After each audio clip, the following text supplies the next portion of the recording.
Okay, this is Dr. Mark Carriage. I just started a video series on group therapy.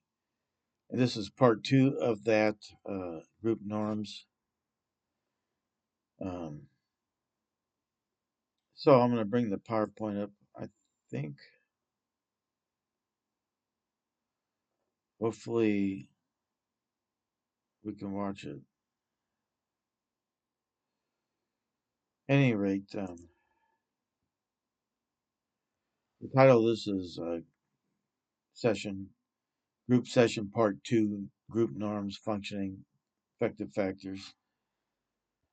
This should be a 10, 12-minute video on group norms. Um, Again, my name is Dr. Mark Carriage. I have a YouTube video site where I'm trying to put all this stuff I've been doing for 45 years onto a video. At any rate, a little bit about me. I received my bachelor's in 1979 at SIU Edwardsville. I received my master's in counseling in 81, PhD in counseling at St. Louis University in St. Louis, of course, and a counseling psychology internship at Texas Tech 1984 to 85. I've been in the prison system 40 years, conducted groups since 1984. I think the last couple of years I haven't conducted groups. I currently work in a private practice by Chad Welch at Metro East Counseling in Swansea, Illinois, which is in the Metro East of St. Louis. I also consult at TCI, which is a youth program residential center at Cloquet Heights, Illinois, in the Metro East. Where I work is Metro East Counseling, and it's located in the Metro East of St. Louis. If there's any confusion, I can be reached at mcarich at AOL.com.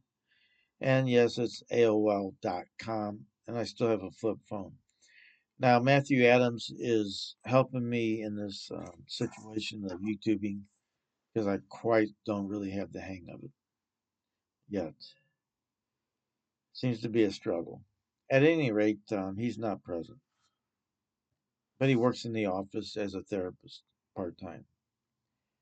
Okay, so what are we talking about today? The agenda, talking about group functioning and not functioning and how it's addressed, the different characteristics. When groups are functioning, when they're not. I've been in both, and it's not fun when groups aren't working right. And establishing the norms of the group, which is going to require some skills on your part as leader, but that's not till later down the series. I want to say the best for last, or in the middle, actually. Okay, group functioning. Corey wrote a lot about group functioning. Corey wrote a lot about group process, group period. They got several different books out. Gerald Corey and his wife, and now his daughter is involved. I mean, get the whole family and dog involved, for that matter.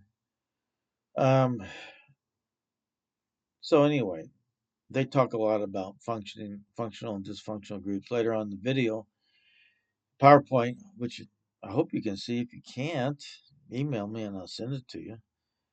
But at any rate, Phil Rich, who retired from the youth of SBBS,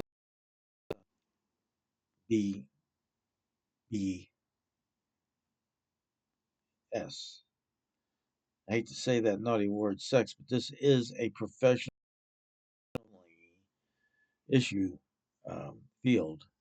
That's where he came out of, and some misconduct field before that as well with youth. At any rate, he's retired, but he's wrote several different good books. We have actually wrote several different books on group as well. They're on Amazon. They're reasonably priced.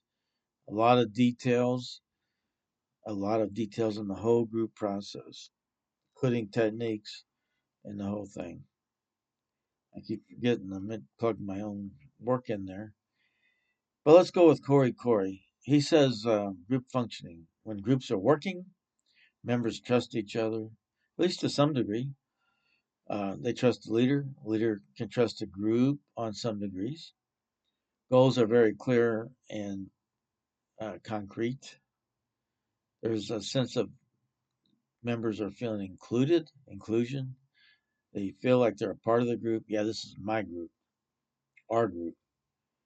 There's a focus on the here and now. Now, that doesn't mean you're not going to get into past stuff, but I say but because you want to tie the past into the present, here and now stuff. And then you want to get the group involved in the discussion, the process. So it becomes more centrally group oriented instead of just individual therapy in a group setting. Leadership, that's your job as a leader. The therapist functions are at times shared by group members. I've done it. A good solid group was going to run themselves. Essentially, you're just making sure everything's flowing. Um, it's like running a car and making sure you have oil in it. At any rate, group does take members take a lot of the responsibility for the group functioning. Don't get me wrong; leaders have to manage the group. So there's a willingness to take a risk and disclosing threatening material. Not you as a therapist. Although 50 years ago it was prominent, that's the thing you did, self-disclose, self-disclose. These days, the group is not for you, it is for your clientele. And therefore, you want limited disclosure. If you're going to disclose something, make sure it's a lighter note and then maybe superficial or